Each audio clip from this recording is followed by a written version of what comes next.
Hello, today we will guide you through how to enter bank transactions in QuickBooks Online manually. To begin, open QuickBooks Online and make sure you're on the main homepage. Starting from the homepage helps you follow the same path each time, which is especially useful if you're still getting familiar with the layout of QuickBooks.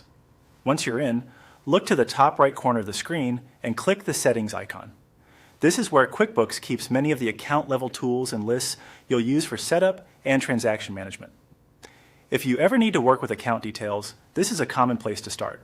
From the Settings menu, click on Chart of Accounts. The Chart of Accounts is the list of all the accounts used in your company file, including bank accounts, credit cards, income accounts, and expense accounts. Since you're entering a bank transaction manually, this is where you'll go to locate the specific bank account you want to update. Next, select the sample bank account you want to work with. Be sure you choose the correct account before moving forward, since the transaction will be entered directly into that account's register. Taking a moment to confirm this now can help prevent cleanup later. After selecting the bank account, click View Register. The register shows the activity recorded in that account and gives you a straightforward way to enter transactions manually. This view is especially helpful when you already know the transaction details and want to record them directly without importing from a bank feed. Now, at the top left of the register, click Add Check.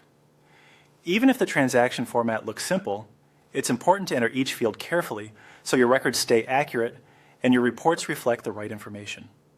Go ahead and enter the transaction details, such as the payee, memo, account, and any other required information shown on your screen. Follow the on-screen prompts as you complete the entry. As you fill this out, make sure the account selected for the transaction matches the purpose of the payment or expense, since that affects how it appears in your bookkeeping and financial reports. It's also a good idea to review the amount and date before saving to reduce the chance of errors.